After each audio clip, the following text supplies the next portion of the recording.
Welcome, Ilima-Lei MacFarlane here to the program today. Hawaiian. I actually met her a couple of years ago here with Brandon Wolf for you old school fans. Remember the Wolf Mm-hmm. brothers. She's now in San Diego training at San Diego Sports Academy. Um, it's been a little while since we've actually spoken and seen each other.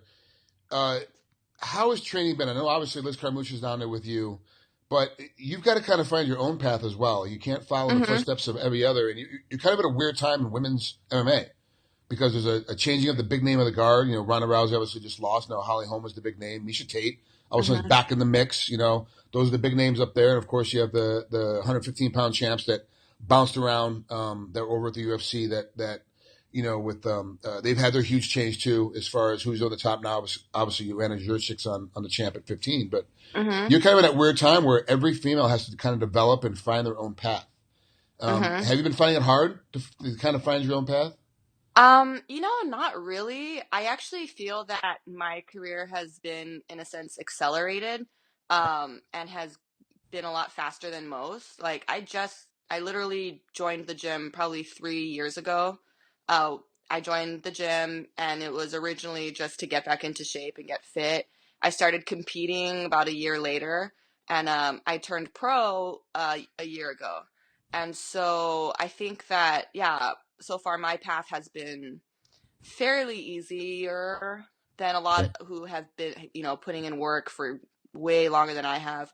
And I think too that it's because of women's MMA is up and come, or it's real popular now, and so it's a little easier for us.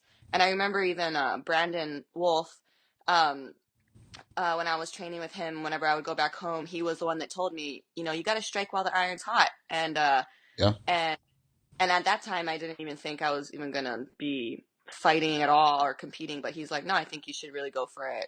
The time's right. And so I listened to him, and now I'm with Bellator. So, but it's actually been, yeah, easy to find my own path.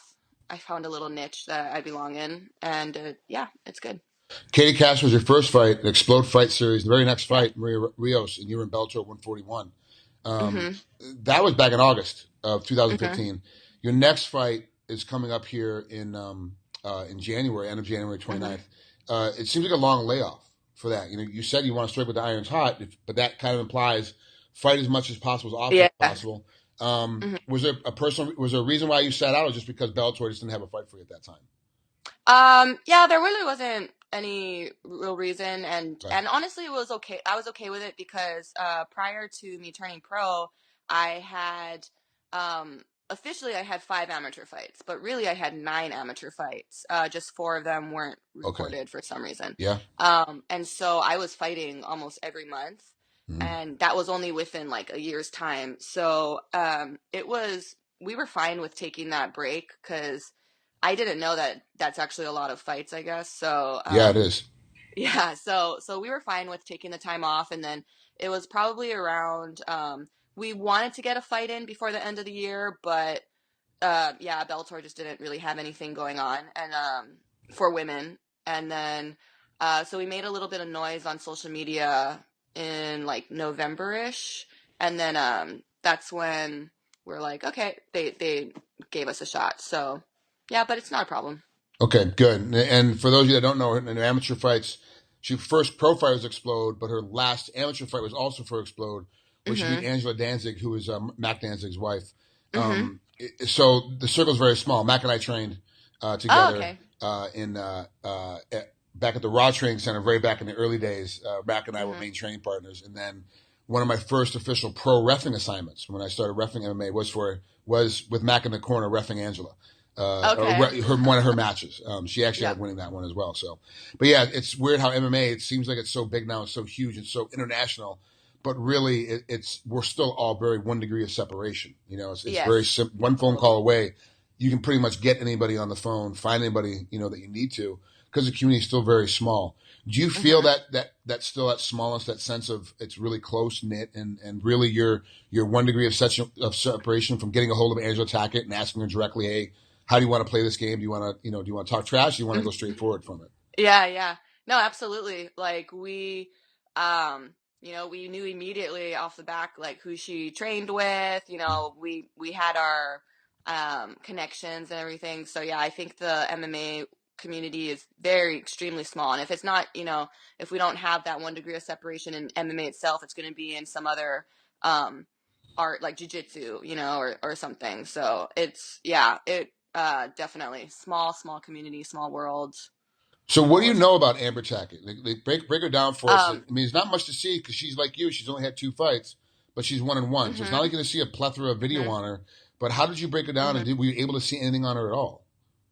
Yeah, so actually it was funny because my head trainer Manolo was like, "Gosh, that name sounds so familiar. Like, why do I know this girl?" Turns out he actually was the ring announcer for one of her amateur fights, like Okay. years ago, like 6 years ago or something like that. Oh But wow. she had also fought this girl named Molly, who I guess used to train with Manolo and all that. So that was kind of the first connection we had with her, and Manolo remembers that fight, so he kind of gave me the lowdown on that. And then as far as finding stuff on her on the internet, we were able to find like 2 of her fights, including her most recent one, which was in October, Okay. and that one, yeah, we were able to study her a little bit. It looks like she's a striker. She looks like she's also very physically strong. She's pretty swole. And she's southpaw. Yeah. Yeah. And do you have very many southpaws for you to train with in the gym, or did you have to Mm, bring some people in to help out? we had to bring some people in, or I mean, our boxing gym worked with me a lot and had their southpaws come and spar with me, so that was good. A couple of the more advanced fighters would switch up southpaw for me when we trained. So yeah, it was good. Like it was. I had a multitude of training partners who could do Good. southpaw. Okay. Now, why San Diego? I mean, you could have gone anywhere coming off the island. Why'd you go to San Diego, and why did that? Mm-hmm. Was that the place you kind of chose to go to? So I actually initially came to San Diego for school. I went to San Diego State, and really it was because it was the cheapest college that accepted me. Okay. It was really between San Diego State or UW, Okay. and being an island girl, I was like, okay, I way rather go to San Diego. Yeah. So, I ended up going to San Diego State and got really fat and out of shape, and then when I graduated, I decided to join a gym and get back into shape. And then that's how I joined San Diego Combat Academy. And then I just stayed there. When you say fat out of shape, you're fighting at 135. How big were you when you first started training? Just trying to get back in shape. 175. Oh wow, really really Yeah. big. Okay, and Yeah. then And then, how long well, did it now take I'm you fighting before at you're ready? 25.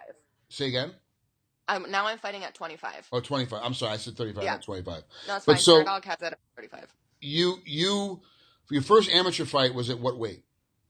That one was at 45. And then you just consistently like a couple fights at 45, a couple fights at Mm-hmm. 35, and then all of a sudden you're down at Mm-hmm. 25. Now, Mm-hmm. both pro fights were at 25 so far, right?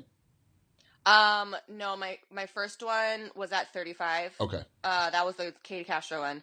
And Yeah. then, yeah, Bellator was at 25. Okay. And you almost seem like you go smaller. That you can get. But do Yeah. you want to go any smaller? I mean, do you really want to go any lower? Um, well, right now, no, I don't Okay. have any desire to go to 15, but I know I could physically just because I walk at 35 and sometimes even like 31. I'll be walking at that. So, I know I could, but I just have no desire to at the moment. There's no real reason to at this point. Kind of stay put where Mm-hmm. you're at, and Mm-hmm. right now 25's. If you look at the whole landscape of 125 for women, it's an Mm-hmm. easier weight class than going 35 Mm-hmm. 15. So you're Mm-hmm. giving yourself the best opportunity to be one of the superstars at the weight class, but also to be a long term champ at the weight class because you've got to kind of choose your battles. You don't want to keep battling the refrigerator and then having to battle like Yeah. all these other free Yeah. guys. Like, well, this is silly. Why battle the Yeah. refrigerator so much? Be a little bit happier, train a little bit harder, and then sit Mm-hmm. at 25 and actually have a shot to be like the girl at 35 or excuse me Yeah. 25. And Uh-huh. that's basically what the format was for Ronda as well. I mean, she was at Mm-hmm. 45 and then was like, I want to be the one. So she's up on 35 and then she's killing it. Yeah. So So that's kind of the plan. And two, yeah, there's not really any, I mean, yeah, there's household names at 25, but there's no like huge superstar really. So, and I really like what Bellator is doing, how they're trying to develop the flyweight division. yeah, So if I could be a part of that, and be that kind of first wave of the 125ers, that would be really cool. You said earlier that you found your own niche and found your own path, and you don't even know because you've only been in the fight game since 2014. How Yeah. lucky you are to have Scott Coker as your lead promoter. Like, it's an amazing feat Oh, you to yeah. pull off to have Scott Coker. It's like a TJ Thompson. It's like having TJ Thompson as your promoter. He really is a fighter's guy. Like, he loves the fighters more so than he loves anything else. So you're in a really special spot on a really special promotion with the opportunity to actually do something great at that spot. With that being said, do you feel that extra pressure sometimes? Like, wow, I really can like be the one at this weight class and actually be the person if I do everything right all the time. Do you feel that extra pressure at all? Oh, absolutely. Especially because, Bellator has been so good to me. They made me feel like family. I'm so comfortable with all of them. And, they have totally helped to build me and help me grow. They even just their social media, they'll do posts on me and like, share my pictures, which I'm just like, oh, that's awesome. So there is kind of that added pressure that in a sense, I'm not saying that I'm the face of the flyweight division, but Mm-hmm. I'm one of the more, I guess, promoted Mm-hmm. flyweight girls they have. Mm-hmm. So yeah, there's that a little bit of added pressure, but I'm more grateful than anything that they believe in me, and they see potential. I hit up Bellator for contact info to get a hold of the folks for this fight card, and you were the first name they gave me.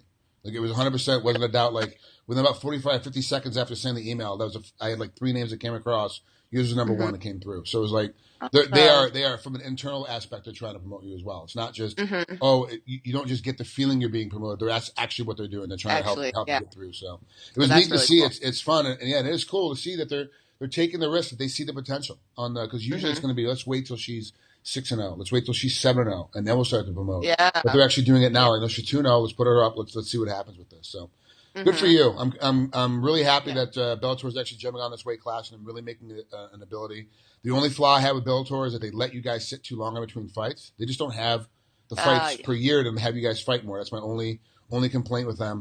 But it ends up working out. Like, the time off in between fights, actually, it makes the fights more exciting and better because you don't have that wear and tear from, like you said, 9 fights in a year. You don't have that wear and tear. You're like, I've actually had 6 months to actually heal up and get better, so I'm okay. So I'm happy with it. Thanks so much for coming on here. Appreciate it.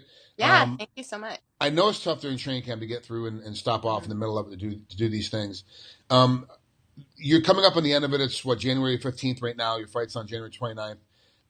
Do you feel like you're finally coming up on the end of a training camp? Is it getting to that sense of like the repetitive days are finally coming to a close? Yeah, a little bit. Of course, I've been easing up on, I stopped sparring. We stopped sparring about 2 weeks out. Been easing up on it. And now it's just all about the diet and the weight cut and everything. But it's funny because I actually had to ask my coaches, like, so what's the difference between regular training and a camp? And they're like, for you, not much, because even when I'm not in camp or not getting ready, I'm still in there every day. I'm still doing my lifting, strength conditioning and everything. So it really wasn't that hard of a transition for me. Okay. Yeah, I guess the tough part is like slowing down and like, Yeah. okay, take today off, or go do something easy. So that's probably the weird part for me. But yeah, I mean, I feel good. Like, now it's crunch time in the sense of all like the background stuff, like getting my gear together, getting all my sponsors situated, stuff like that. Trying to get all that. Do you have a manager that helps you out with that, or anybody that helps you out with I that? do. Yeah, I'm actually with Iridium Sports Agency with Jason House. Jason House, yep. Yeah. So he should be taking all the pressure off you for that crap. That's his job. Yeah, but I still like to take care of my fight outfit because I'm a girl like that. I'm like, I don't care. I just want to look good, all that stuff. Oh yeah, I know. That's actually half the fun of the Bellator weigh-ins, are seeing what the women are going to wear coming in, because all the women now it's like you get dressed. It's a lot of anime and and a lot of Furby and furry and stuff like that. It's like, but it's becoming an event. Like, the weigh-ins, if there are women on the card, it's becoming an event for how they're going to dress, and that's one of those things that as a fan, that I don't tune in weigh-ins. I don't care. I don't need to see more guys in their underwear. I don't need to see. I just need to know what the weights they are. Like, did they make weight or not? Was there an issue with them making weight? If there's a weird stare-off and they start fighting, I'll check out the replay and see it later. But like, I'm not going to sit down and watch weigh-ins. But if I know there's a Yeah. bunch of girls on a Bellator card, I'll watch the weigh-in just because I want to see what they're going to wear when they come in. It's crazy. Yeah. So, I yeah. have an outfit for that too, so that'll be fun. See, there you go. Now's another reason for us to watch. So, all Mhm. right. Thanks so much for coming on. I appreciate it. Have a great rest of your 2 weeks. And I'll definitely be at home watching your fight, sitting on the couch. Awesome. So have fun. Thank Enjoy you so yourself. much. You got it, of course. My pleasure. We'll talk soon. All right. Talk to you later.